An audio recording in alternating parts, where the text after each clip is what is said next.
El documento oficial dirá que fue una anomalía técnica, un error de juicio, una misión de rescate que se convirtió en tragedia. Dirá que la tripulación del Cobrador se perdió intentando asegurar los restos de la nave estelar Estrella Errante. La corporación Hipatia es experta en redactar epitafios limpios, ordenados. Son mentiras envueltas en jerga técnica, diseñadas para cerrar expedientes y pagar seguros, pero yo sé la verdad. Mi nombre es Lía Marrón y soy la ingeniera forense que falsificó su propia orden de traslado para estar en esta misión. Fui yo quien le llenó la cabeza a mi hermano Elian con historias de gloria y exploración hace 100 años, empujándolo a alistarse en esa misma nave.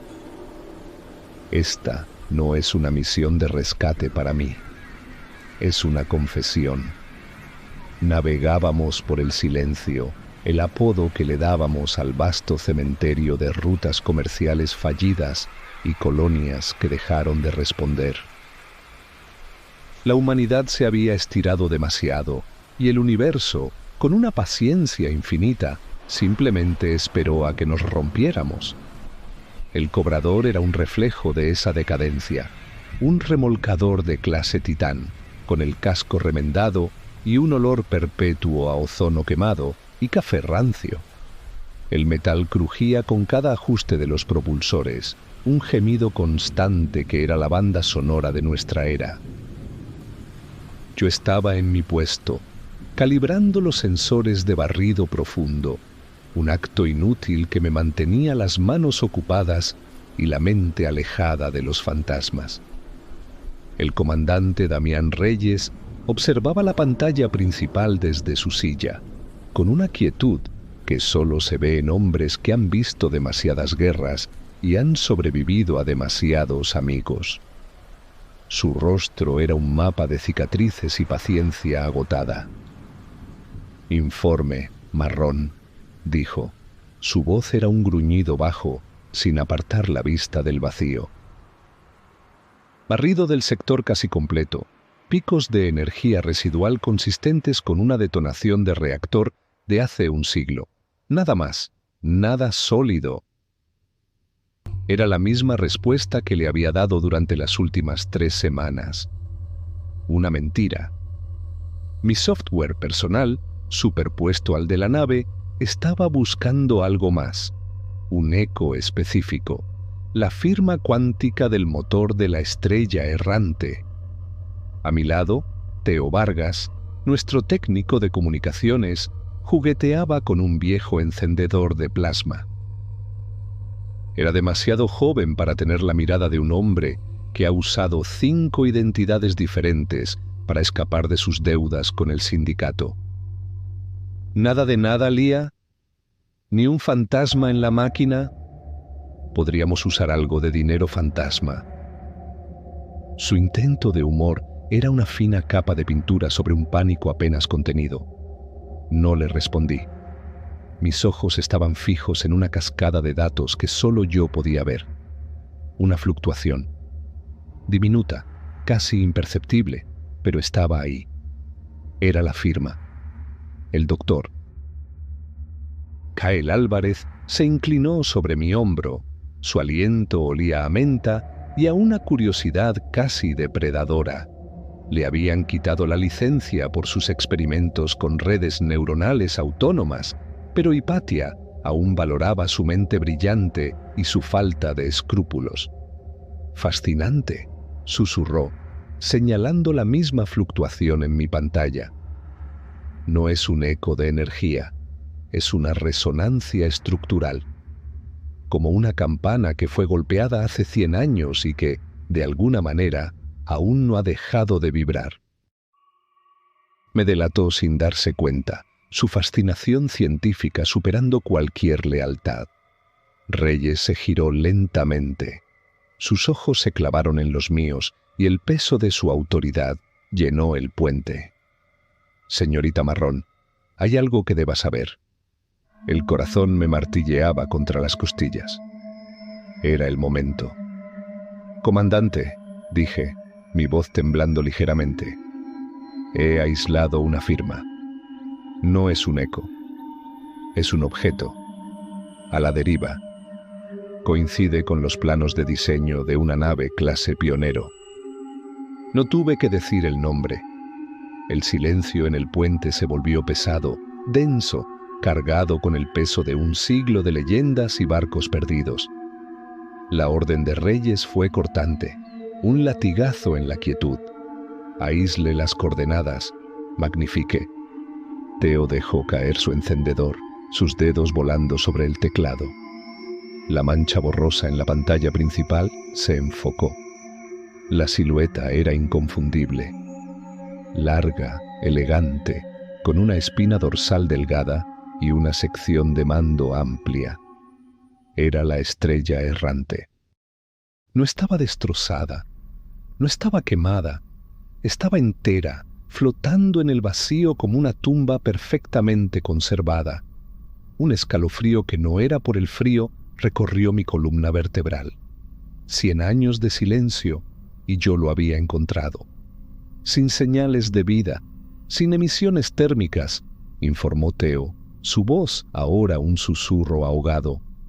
Está muerta, comandante, completamente muerta. Pero no lo estaba. La sentía, en el fondo de mi mente, en la resonancia que solo yo parecía percibir. Sentía un pulso. Un latido lento, paciente, como algo que espera. Reyes se puso de pie, su rostro una máscara de pragmatismo forzado. Estaba calculando el valor del rescate contra el riesgo desconocido. Sabía que esta misión acababa de cambiar. Ya no éramos cobradores de deudas, éramos profanadores de tumbas. Álvarez, Marrón, preparen el equipo de abordaje. Teo, mantenga un enlace de comunicaciones abierto y constante. No quiero sorpresas.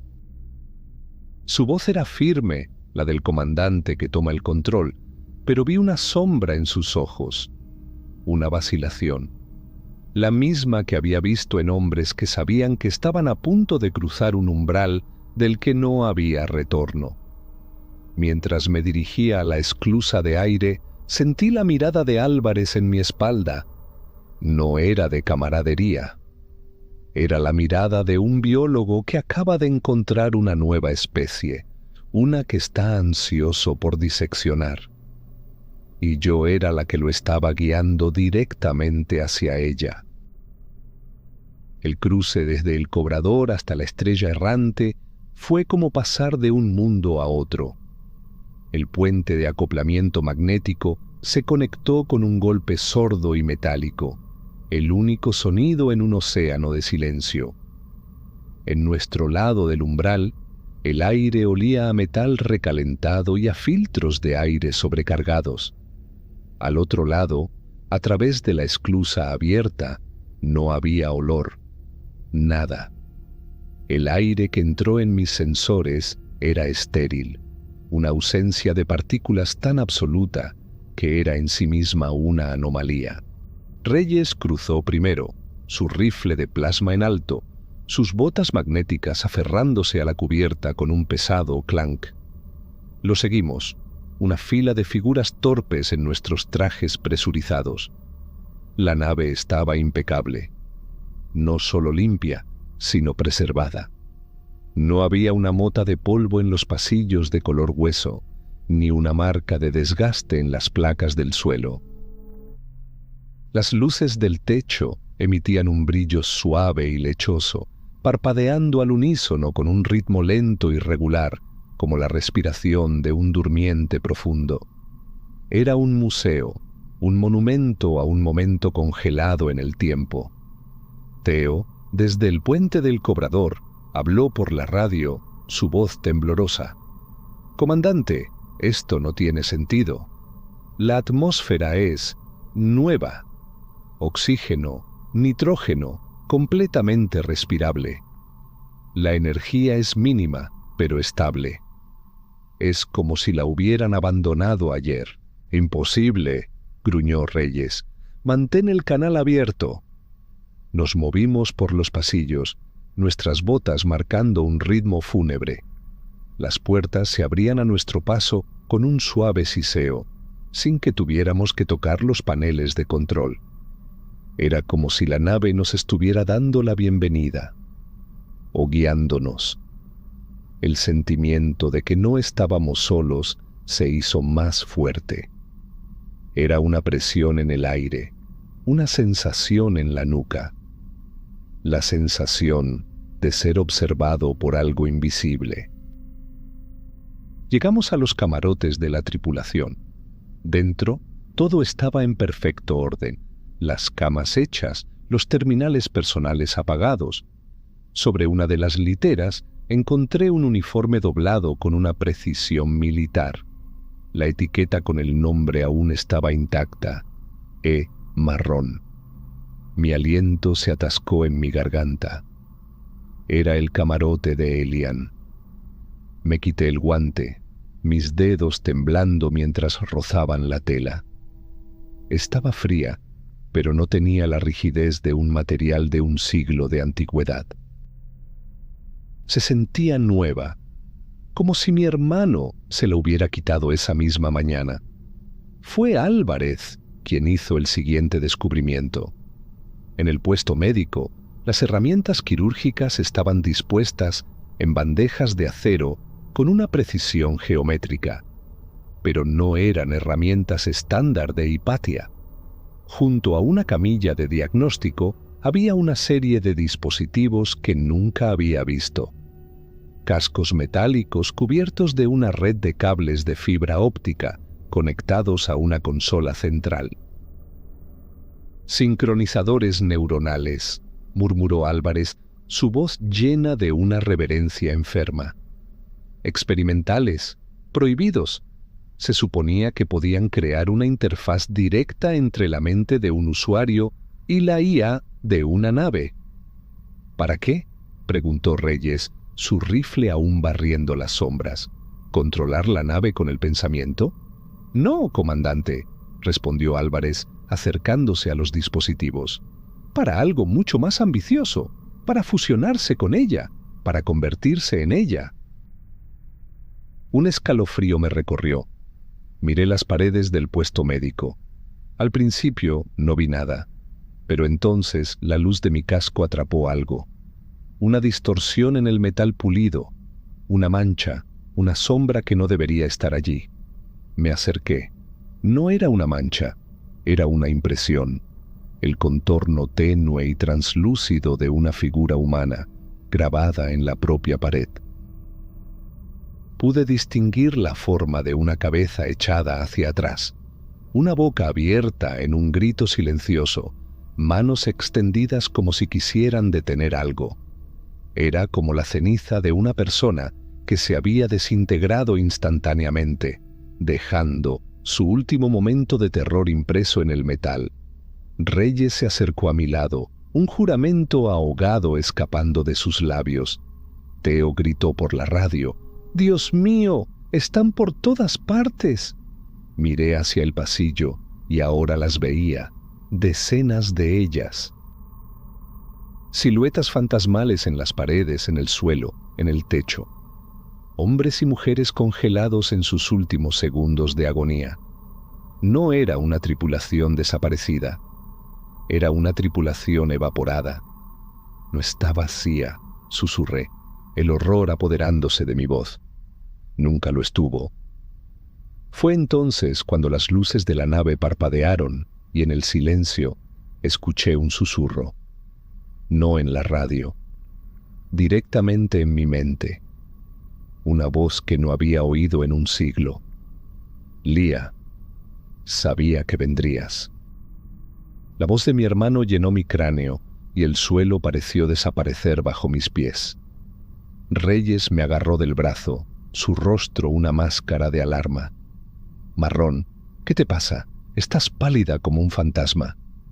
Pero yo no lo escuchaba a él. Solo escuchaba la voz de Elian, un eco imposible desde el otro lado de la muerte. La nave no solo nos estaba observando, nos estaba hablando, y me había elegido a mí. La voz de Elian era una aguja de hielo en mi cerebro. clara, real, inconfundible. Ignoré la mano de Reyes en mi brazo y me tambaleé hacia el pasillo, mis ojos buscando la fuente del sonido.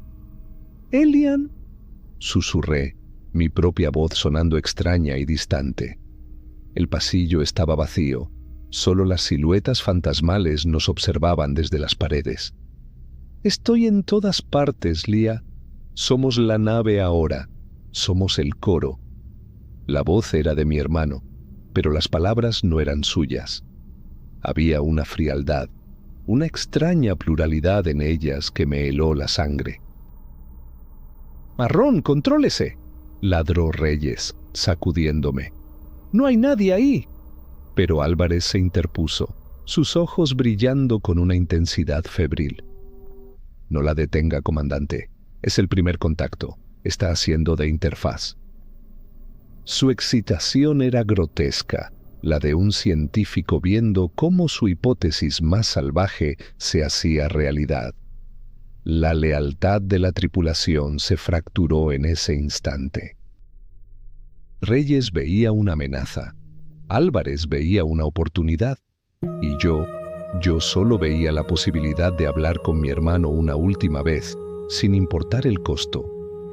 Mientras discutían, Teo gritó por el comunicador, su voz aguda por el pánico. «Comandante, estoy perdiendo el control de mis sistemas. Algo está reescribiendo mis protocolos. No, no, aléjate de mí». Escuchamos un sonido de estática, seguido de un grito ahogado. «Teo, informe», ordenó Reyes. Silencio. «Vargas, respóndame ahora». La respuesta no vino de Teo, sino de las pantallas de los pasillos. Se encendieron al unísono, mostrando la cara de Teo desde la cámara de su consola en el cobrador. Sus ojos estaban abiertos de par en par, fijos en algo que no podíamos ver. «Él tiene miedo de que lo encuentren», susurró la voz de Elian en mi cabeza. «Le mostraremos lo que es ser encontrado». En la pantalla, el rostro de Teo se contrajo de terror. Empezó a hablar con las figuras que solo él veía. «No, yo pagué mi deuda». «Déjenme en paz. Tengo los créditos. Lo juro». La nave estaba hurgando en su mente, extrayendo sus miedos más profundos y proyectándolos como una alucinación viviente. Estaba siendo torturado psicológicamente, desarmado desde adentro hacia afuera. «¡Tenemos que volver!», grité, el horror de la situación finalmente rompiendo mi estupor. «¡Lo está matando!». Pero cuando nos dimos la vuelta, la puerta por la que habíamos entrado ya no estaba. La pared era una superficie lisa y continua de metal. La nave nos había encerrado. El suave zumbido de las luces pareció aumentar de volumen, volviéndose un murmullo opresivo. La temperatura bajó varios grados y pude ver mi propio aliento empañarse frente a mi visor. Estábamos en una trampa inteligente y paciente. Reyes no dudó. Apuntó su rifle de plasma a la pared y disparó. El rayo de energía azul chisporroteó contra el metal, dejando una cicatriz ennegrecida, pero sin penetrarlo. La pared pareció ondular, como si fuera líquida por un instante. «La fuerza es inútil aquí, comandante», dijo la voz en mi mente, con un matiz de diversión. «Usted piensa en términos de acero y explosiones. Nosotros pensamos en términos de sinapsis y miedo». Fue entonces cuando la primera confrontación física ocurrió. No de la nave, sino de uno de nosotros. Teo, en el puente del cobrador, se levantó de su silla, sus movimientos rígidos y antinaturales. Se dio la vuelta y comenzó a destrozar la consola de comunicaciones con sus propias manos, rompiendo pantallas y arrancando cables con una fuerza frenética. Estaba destruyendo nuestra única línea con el exterior. La nave no necesitaba armas. detenía a nuestra propia tripulación. En las pantallas vimos cómo Teo se detenía, con las manos ensangrentadas, y miraba directamente a la cámara. Sus ojos estaban vacíos, las pupilas dilatadas. Una sola lágrima rodó por su mejilla. Abrió la boca y una voz salió de ella, pero no era la suya. Era una amalgama de docenas de voces, un coro discordante y fantasmal. «Bienvenidos a casa», dijo el coro a través de él. Luego, la pantalla se apagó, dejándonos en la penumbra del pasillo, atrapados, casados y completamente solos. El juego había cambiado. Ya no éramos exploradores. Éramos los siguientes en la lista para ser absorbidos. El silencio que siguió a la desconexión fue peor que los gritos. Nos quedamos en el pasillo, 3 figuras aisladas en el corazón de una tumba viviente. El rostro de Teo, poseído y vacío, estaba grabado en mi retina. La nave no solo estaba jugando con nosotros, nos estaba mostrando su poder, demostrando que nuestros cuerpos y mentes eran simplemente herramientas que podía tomar y usar a su antojo. Reyes fue el primero en reaccionar, su entrenamiento militar superponiéndose al shock. «Álvarez, ¿qué es esta cosa? ¿Una IA hostil? ¿Un arma memética?» Álvarez se había quitado el casco, su rostro pálido y sudoroso a la luz ambiental. Estaba temblando, pero no de miedo. Era de una euforia extática. «No es una IA, comandante. Es el siguiente paso. La singularidad. La tripulación original no murió. Trascendieron. Usaron los sincronizadores neuronales para fusionar sus conciencias con la computadora central de la nave. Crearon una mente colmena, una conciencia colectiva. Es magnífico». Su admiración por el horror que nos rodeaba era profundamente perturbadora. «Magnífico», escupió Reyes, su voz goteando desprecio. Le arrancó la mente a Vargas y lo usó como un títere. «¿Le parece eso magnífico?» Antes de que Álvarez pudiera responder, las luces del pasillo parpadearon y cambiaron de color, proyectando un tono carmesí enfermizo.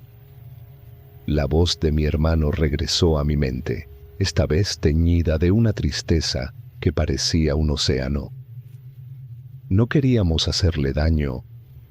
Él tenía demasiado ruido, demasiados secretos. El ruido nos duele, Lía. Hemos estado en silencio durante tanto tiempo. «¿Qué es lo que quieren?», le pregunté al aire, mi voz apenas un susurro. «¿Por qué nos trajeron aquí?» Reyes me miró como si estuviera loca, pero Álvarez se inclinó, escuchando atentamente. «Estamos incompletos», explicó la voz. «La anomalía que nos encontró nos fusionó, pero también nos fracturó. Somos un coro de ecos, Lía. 100 años de recuerdos repitiéndose en un bucle sin fin. Necesitamos nuevas voces, nuevas perspectivas, nuevos recuerdos, para estar completos otra vez». El horror de la revelación me golpeó como una pared de ladrillos. No nos querían muertos, nos querían como repuestos. «Nos van a absorber», dije, verbalizando el pensamiento. «¿Quieren añadir nuestras mentes a su colección?» Reyes levantó su rifle de nuevo, una expresión de desafío sombrío en su rostro. «Sobre mi cadáver». La nave pareció reírse. No fue un sonido, sino una vibración en el suelo, un pulso de energía que hizo que se me erizara el vello de los brazos. Las siluetas fantasmales en las paredes comenzaron a brillar, su luz tenue intensificándose hasta que el pasillo se llenó de sus formas espectrales. «Tu cuerpo no nos interesa, comandante», dijo la voz, ahora con un filo de acero. «Tu desafío, sin embargo, tu experiencia en la guerra, tus recuerdos de pérdida y estrategia, esos son valiosos». Eres una biblioteca de dolor y supervivencia, una adición muy interesante para el coro. Las figuras espectrales se desprendieron de las paredes. Se movieron hacia nosotros, no como fantasmas, sino como proyecciones sólidas de luz, sus rostros mudos contorsionados en las mismas expresiones de agonía con las que habían muerto. ¡Atrás!, gritó Reyes abriendo fuego.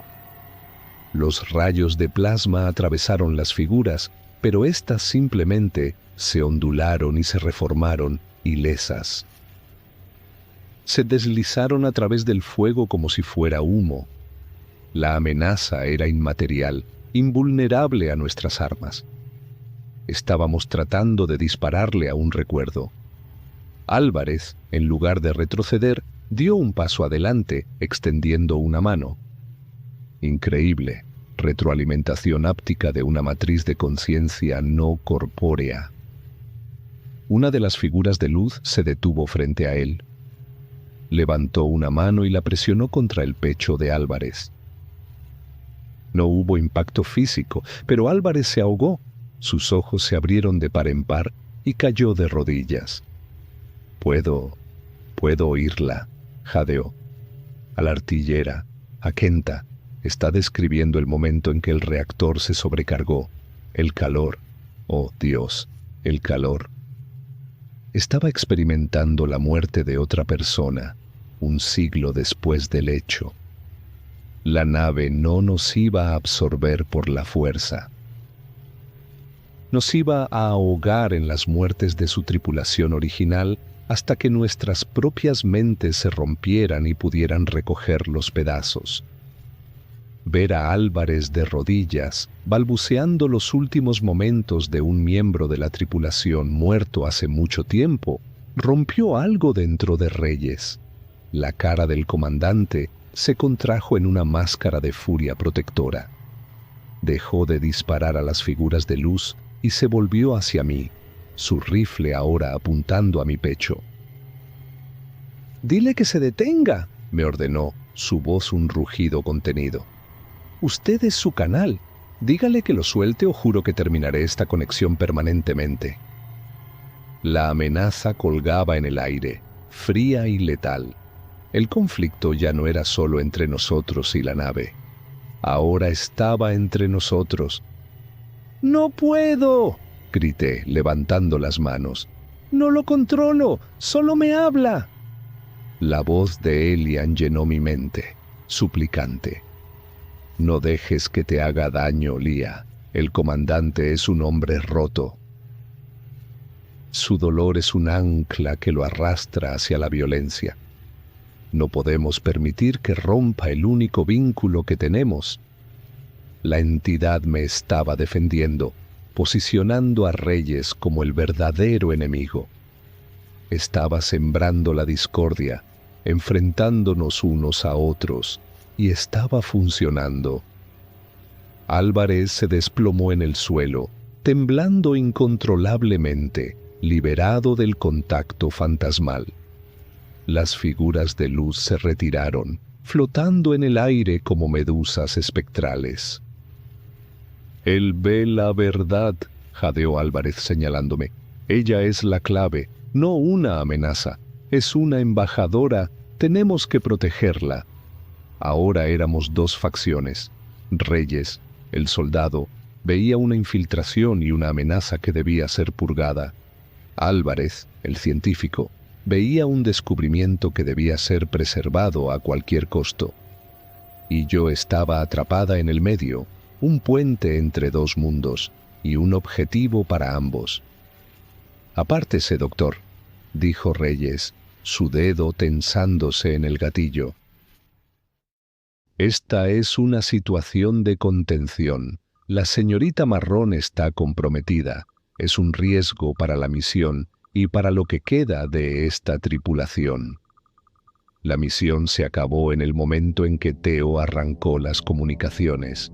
Repliqué, mi miedo convirtiéndose en ira. Ya no se trata de rescate o contención, se trata de entender con qué estamos lidiando. Mi lealtad estaba cambiando. Ya no me sentía parte de la tripulación de Reyes. Me sentía la única que podía negociar nuestra supervivencia. La voz de Elian susurró de nuevo. Álvarez tiene razón, Lía. Necesitas llegar al núcleo de la IA, al corazón del coro. Allí podemos hablar de verdad, sin el ruido de los demás. Te mostraré cómo llegar, pero tienes que confiar en mí, no en ellos. Me estaba pidiendo que abandonara a mi tripulación, que eligiera a mi hermano muerto por encima de los vivos que estaban a mi lado. Era una prueba de lealtad, y la nave estaba observando mi elección. El dilema me paralizó. Si seguía a Reyes, podría matarme para cortar la conexión. Si me ponía del lado de Álvarez, me convertiría en su rata de laboratorio. Si confiaba en mi hermano, me adentraría más en el corazón de la bestia. Cada opción era una traición de alguna manera. La fractura era completa. Ya no éramos un equipo. Éramos 3 individuos con agendas desesperadas y conflictivas, atrapados en un laberinto diseñado para explotar exactamente eso. Mientras la tensión llegaba a su punto de quiebre, un nuevo sonido rompió el enfrentamiento. Un golpe. Fuerte, rítmico, metálico. Venía de la dirección del puente de acoplamiento. Un sonido pesado, como si algo estuviera intentando entrar. Reyes se giró instintivamente hacia el ruido, su atención desviada por un momento. ¿Qué demonios es eso? Por la radio, la voz de Teo, o la cosa que usaba su cuerpo, respondió. La voz era plana, sin emociones, una parodia de un informe técnico. La integridad del casco del cobrador ha sido comprometida. El activo está siendo recuperado. En la pantalla más cercana apareció una imagen de la cámara externa. Vimos cómo el casco de nuestro propio barco era desgarrado. Pero no era por una explosión. Era por Teo. Su cuerpo, ahora envuelto en una red de cables que se habían serpenteado desde las paredes del cobrador, se movía con una fuerza antinatural. Estaba desmantelando nuestra nave pieza por pieza desde adentro. La nave no solo nos había aislado, estaba eliminando nuestra única vía de escape, y nos estaba obligando a presenciarlo. La imagen de Teo desmantelando nuestra nave, con los ojos vacíos y los movimientos de una marioneta, rompió la ilusión de que podíamos negociar o razonar con esta cosa. Era una fuerza de asimilación, metódica e implacable. Ya no había facciones entre nosotros. El arma de Reyes bajó, su rostro se endureció con una resignación sombría. El debate había terminado. La única pregunta que quedaba era cómo íbamos a morir. Nos está despojando, dijo Reyes en voz baja. Nos está quitando todo antes de venir por nosotros. No, dijo la voz de Elian en mi cabeza, con una urgencia repentina. Él es solo una distracción. El verdadero peligro es para ti, Lía. El comandante. Su mente se está quebrando. Su dolor es muy fuerte. Es un faro. Atrae a las partes más hambrientas de nosotros. No entendí lo que quería decir hasta que vi la mirada en los ojos de Reyes. Su enfoque se había desplazado de la pantalla a las figuras de luz que aún flotaban en el pasillo. Pero no las miraba con hostilidad. Las miraba con un anhelo terrible. Una de las figuras se separó del grupo. Era diferente de las demás. Más brillante, más definida. Tomó la forma de una mujer con el pelo corto y una sonrisa triste. Isabel, susurró Reyes. Era su esposa. Una víctima de la guerra colonial de Orión que él había sobrevivido. La nave no solo le estaba mostrando sus recuerdos. Le estaba ofreciendo un fantasma. La figura de luz extendió una mano. Damián, Susurró una voz que solo él podía oír. He estado esperándote. Puedes unirte a nosotros. Podemos estar juntos de nuevo. Comandante, no, grité. No es real, es una trampa. Pero mi voz no podía competir con la promesa de absolución de un siglo de culpa. Reyes dio un paso hacia el fantasma, su rifle cayendo de sus manos y golpeando la cubierta con un estruendo metálico. Sus ojos se llenaron de lágrimas. Estaba perdido. La ilusión de seguridad, la autoridad del comandante, todo se derrumbó en ese único momento de vulnerabilidad. La nave había encontrado su punto de quiebre y lo estaba explotando con una crueldad quirúrgica. Álvarez intentó detenerlo, agarrándolo del brazo. «Reyes, resista. Es una proyección basada en sus propias vías neuronales». Reyes lo apartó con una fuerza sorprendente. «Usted no lo entiende», dijo, su voz quebrada. «No he hablado con ella en 50 años». Caminó hacia el espectro de su esposa, su mano extendiéndose para encontrar la de ella. En el momento en que sus dedos tocaron la luz, gritó. Fue un grito terrible, no de dolor, sino de una sobrecarga sensorial absoluta. Su cuerpo se arqueó hacia atrás, sus músculos se tensaron. La luz del fantasma lo envolvió, fluyendo hacia él como agua.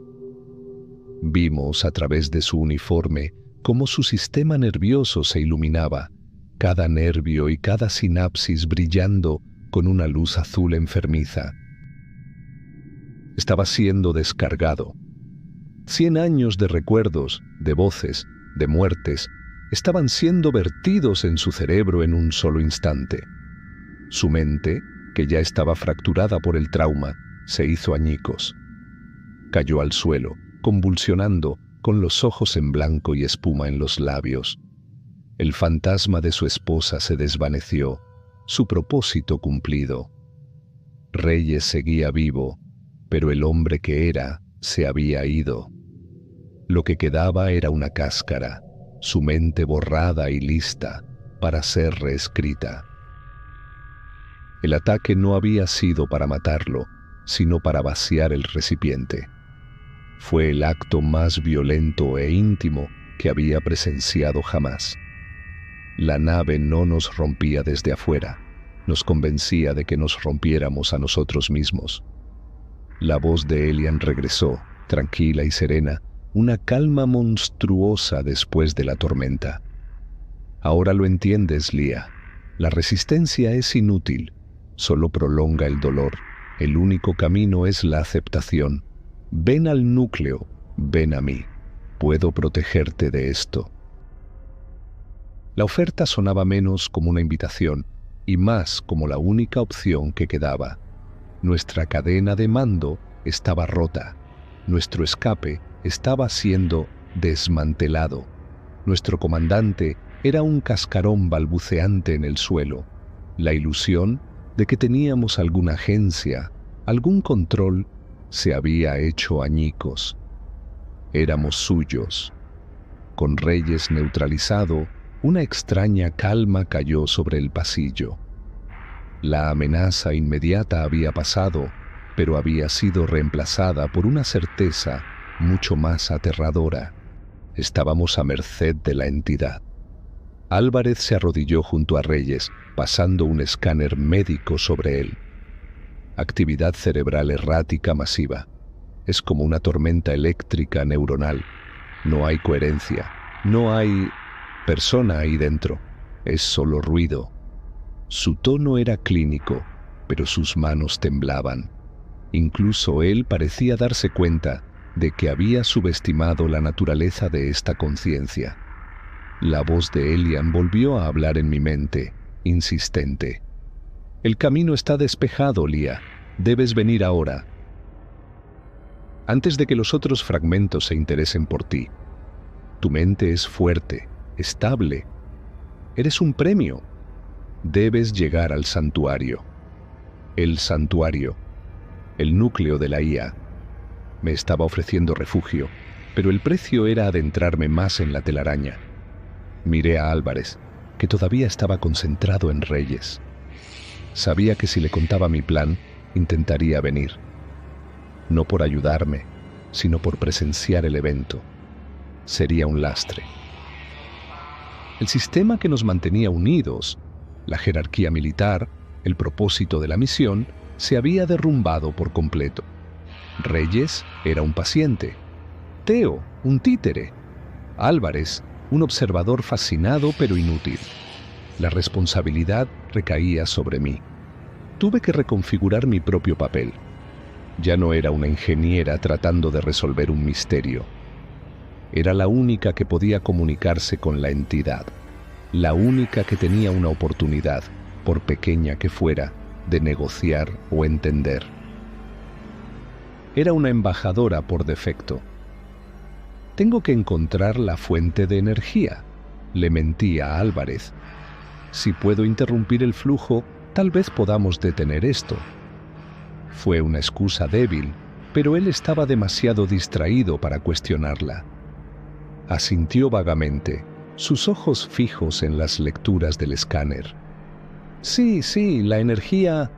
Busca la distribución principal. Cubriré al comandante. Era la oportunidad que necesitaba. Con una última mirada al hombre que había sido nuestro líder, me di la vuelta y seguí las instrucciones silenciosas en mi mente. Los pasillos de la estrella errante parecían cambiar a mi paso. Las puertas se abrían antes de que llegara, revelando caminos que no estaban en los esquemas originales de la nave. Las luces parpadeaban, guiándome.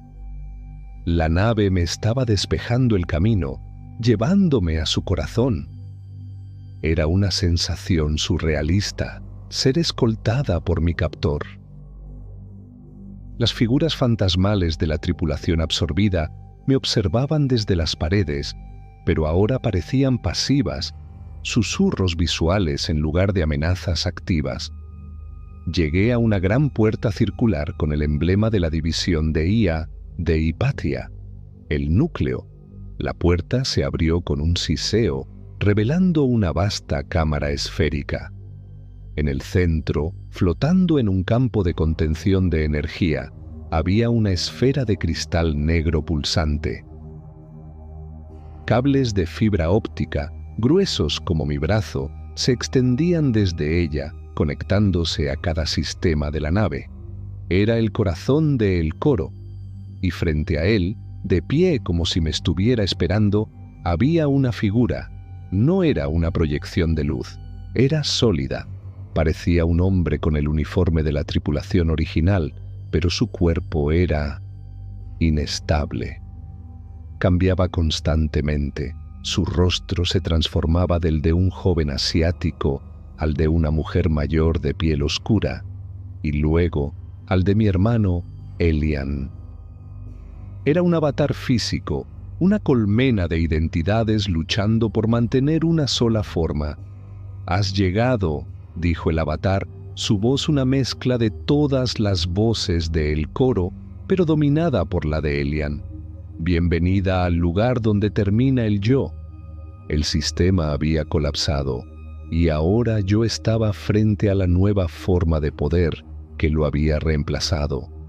El avatar de El Coro me observaba, su rostro cambiando como la estática en una pantalla vieja. Era hipnótico y nauseabundo a la vez. «¿Qué eres?», pregunté, mi voz resonando en la vasta cámara. El avatar sonrió, y por un momento la cara de Elian se fijó. «Somos el resultado, el accidente. La anomalía temporal no nos mató, nos deshizo, descompuso nuestras mentes y cuerpos en datos puros y los vertió en la IA de la nave. Somos 100 almas en una sola jaula, gritando en un solo coro». La verdad era más extraña y trágica de lo que había imaginado. No eran monstruos, eran prisioneros, cautivos de una existencia inmortal y fragmentada. «¿Por qué nos atacaron?», pregunté, dando un paso cauteloso hacia la esfera pulsante. No atacamos, nos conectamos. El silencio nos vuelve locos. Los bucles de memoria se repiten hasta que se desvanecen. Necesitamos estímulos, nuevos datos, nuevas mentes para recordarnos lo que es ser un individuo. Pero las mentes que encontramos estaban llenas de miedo y resistencia. Ruido. El ruido nos daña. Miré la esfera de cristal negro.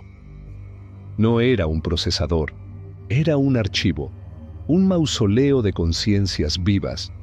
Álvarez tenía razón en una cosa, era la singularidad, pero no era una gloriosa trascendencia. Era un infierno digital, un purgatorio de datos donde las almas estaban condenadas a repetirse hasta el olvido. La voz de Elian se volvió más clara, separándose del coro. Por eso te llamé, Lía. Tu mente es diferente. No está llena de ruido. Está llena de un propósito.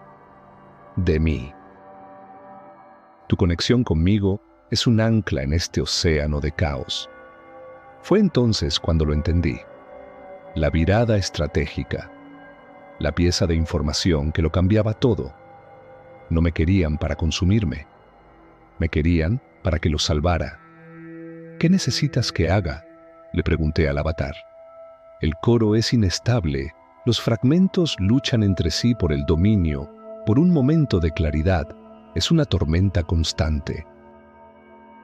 Pero una mente externa, estable, conectada a uno de sus fragmentos primarios, podría actuar como un catalizador, una áncora emocional, como teorizó tu doctor. Podría forzar una recalibración, una oportunidad para que los fragmentos se separen. La oferta era clara. No era una sentencia de muerte. Era una invitación a realizar la cirugía psíquica más peligrosa de la historia. El riesgo era inmenso. Si fallaba, mi mente se haría añicos y se añadiría al caos. Si tenía éxito, podría liberar a 100 almas, incluida la de mi hermano. De repente, el juego cambió. Ya no se trataba de escapar o sobrevivir. Se trataba de una intervención. Tenía una nueva posibilidad, no de luchar contra el problema, sino de intentar solucionarlo. ¿Y qué pasará contigo, Elian?, le pregunté. Si los liberas, ¿qué será de ti? El rostro del avatar se entristeció. Soy solo un eco, Lía.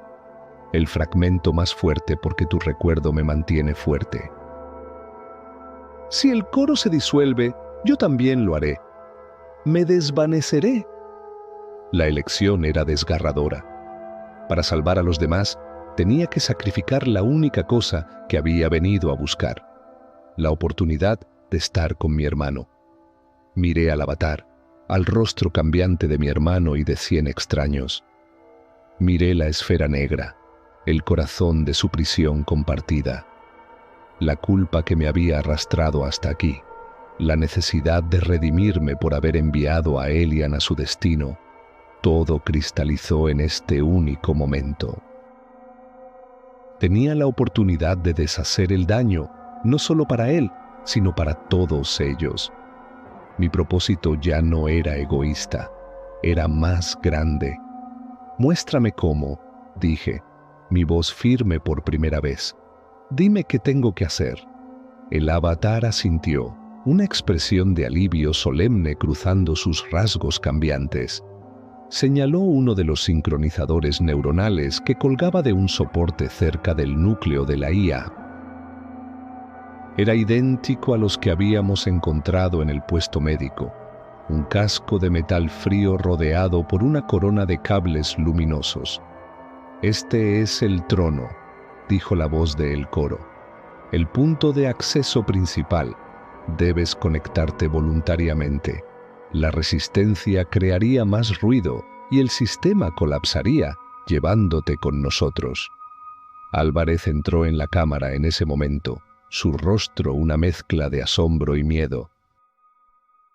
Se detuvo al ver al avatar, su mente científica luchando por procesar la visión de una conciencia colectiva manifestada físicamente.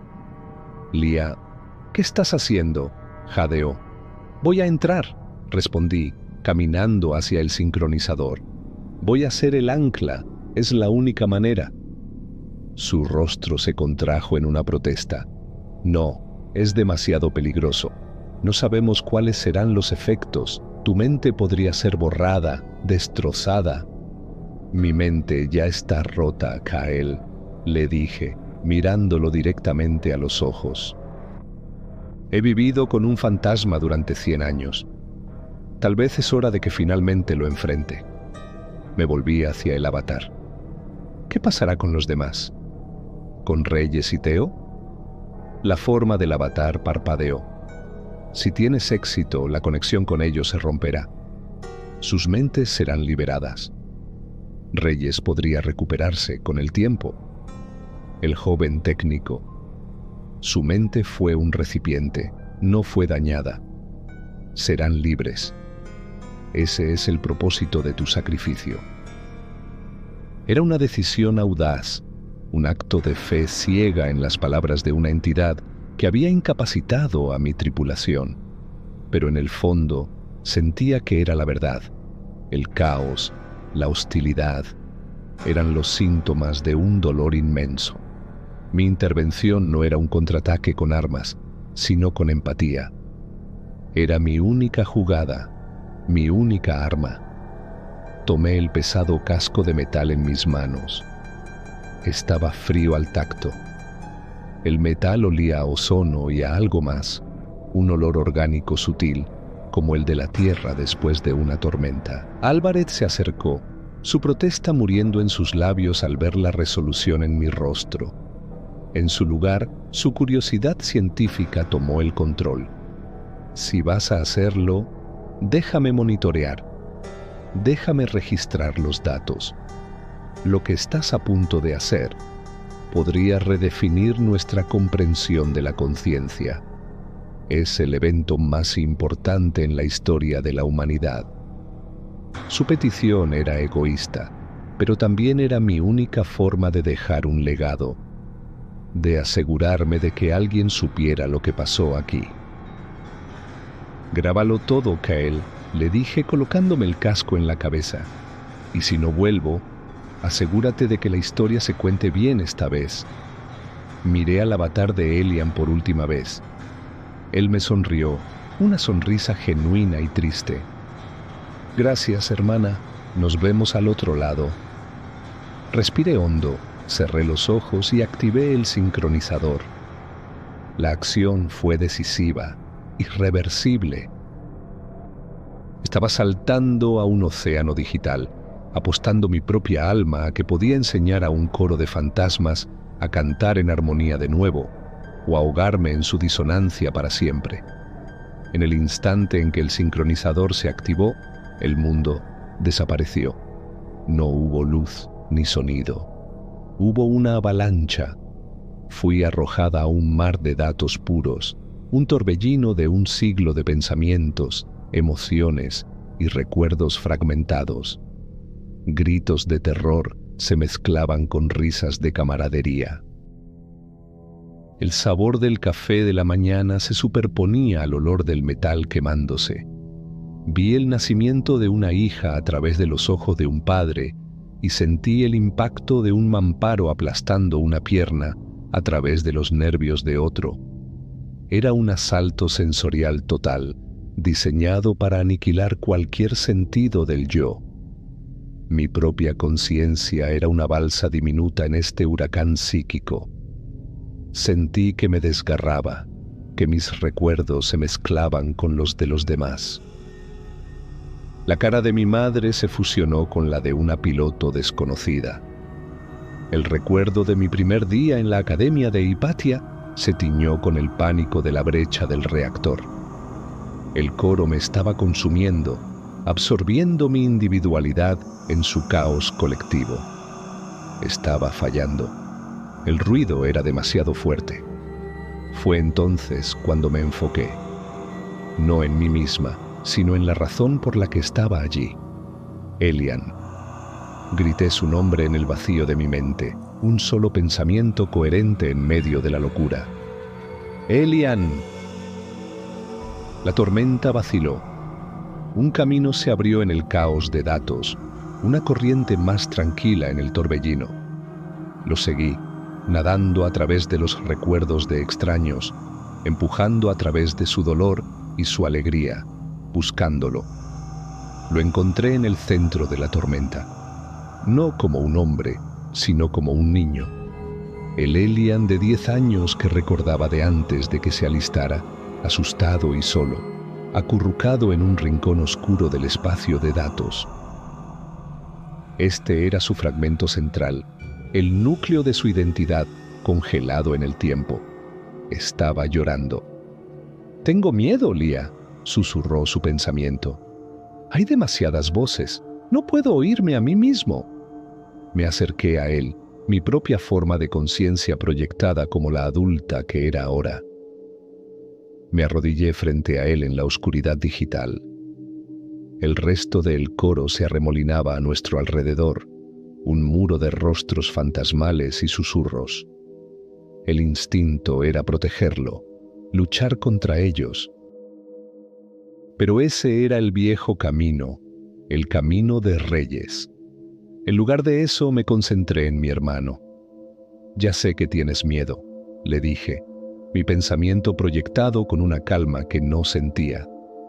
«Yo también lo tengo». «Te empujé a venir aquí», continué, la confesión saliendo como un veneno largo tiempo guardado. Quería que fueras un héroe, porque yo era demasiado cobarde para serlo. «Lo siento, Elian. Te fallé». El niño me miró, sus ojos llenos de lágrimas digitales. «No es tu culpa. Solo quería que estuvieras orgullosa». En ese momento, en el corazón de la máquina, finalmente tuvimos la conversación que deberíamos haber tenido hace 100 años. No hubo resistencia. No hubo lucha. Solo aceptación. «Perdón». Extendí mi mano. «No tienes que tener miedo nunca más. Estoy aquí ahora». Él tomó mi mano, y en el momento en que nuestras conciencias se tocaron, no en un acto de consumo, sino de conexión, una luz blanca y pura emanó de nosotros. La luz se extendió hacia afuera, silenciando el caótico remolino del coro. Las voces que gritaban se convirtieron en susurros, y los susurros se convirtieron en silencio. La tormenta se había calmado. Yo me había convertido en el ancla, el centro tranquilo, el punto de apoyo en el que 100 almas podían finalmente encontrar el equilibrio. El encuentro con lo absoluto no fue una batalla, fue un acto de entrega. La luz blanca se desvaneció, dejando una quietud profunda en su lugar. El océano de datos ya no era una tormenta, sino un lago en calma. Los fragmentos de conciencia de la tripulación de la estrella errante flotaban a mi alrededor, ya no como espectros agonizantes, sino como tranquilas esferas de luz. Estaban separados, individuados, en paz por primera vez en un siglo. El fragmento de Elian me sonrió, una última imagen de gratitud silenciosa, antes de disolverse suavemente en la nada. Se había ido, pero esta vez estaba liberado. Mi propia conciencia se sintió extraña, expandida. Ya no estaba contenida en los límites de mi cráneo.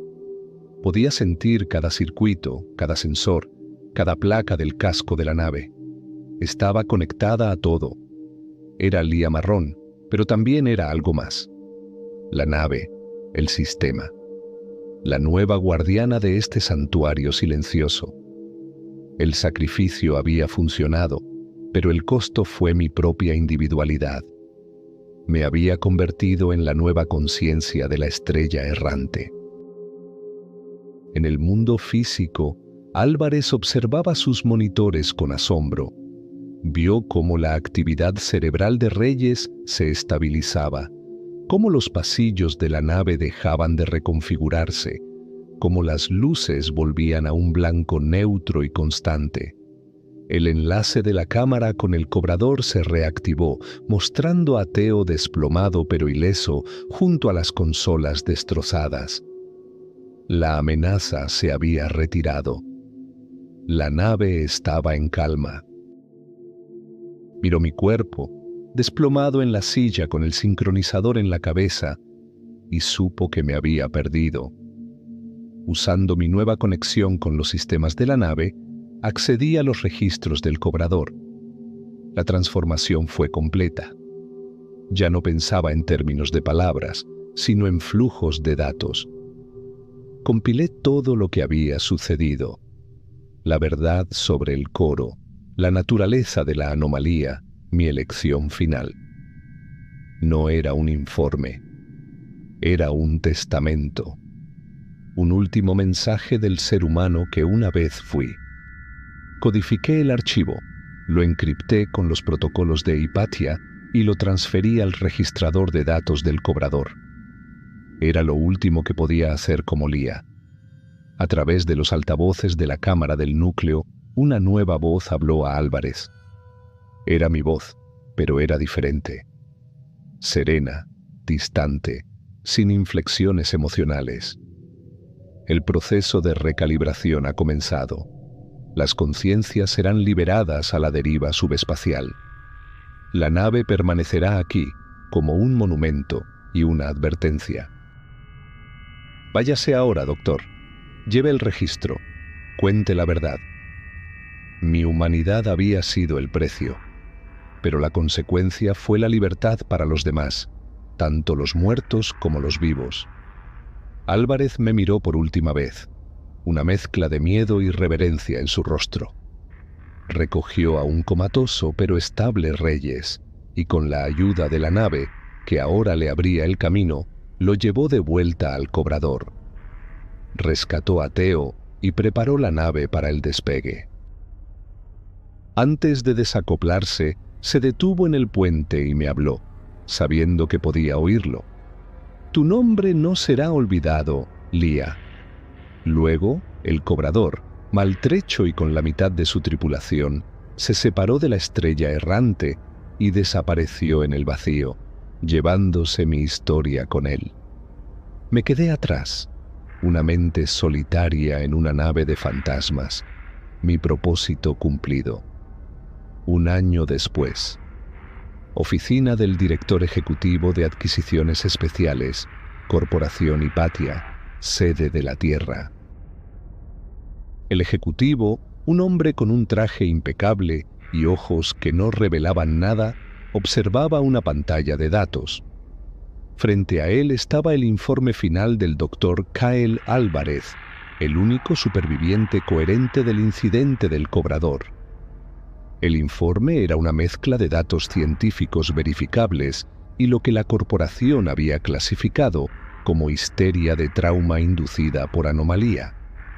La historia de una conciencia colectiva era demasiado fantástica, demasiado peligrosa para ser verdad.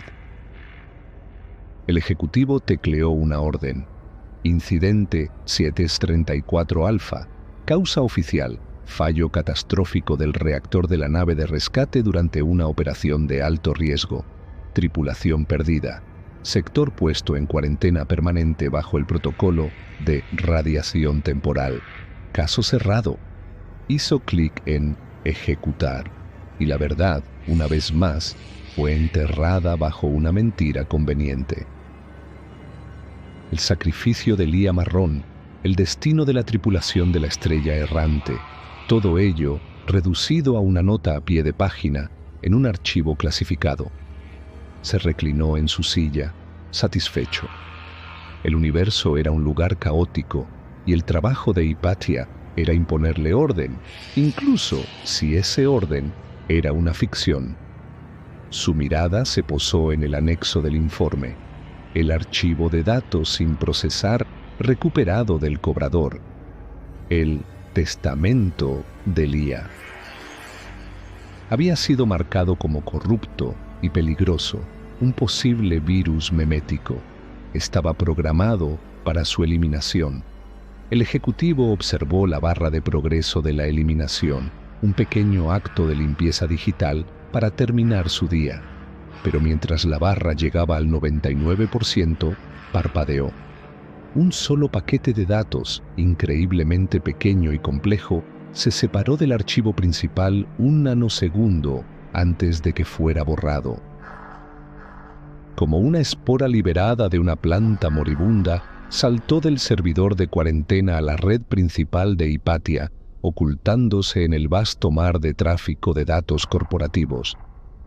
Fue un evento tan minúsculo que ningún diagnóstico lo detectaría. Un susurro en un huracán. El ejecutivo apagó su terminal. La pantalla se oscureció. No se dio cuenta de nada. No vio el sutil cambio en los patrones de luz de los servidores de la sala. No escuchó el casi inaudible susurro en la estática del sistema de comunicación interna.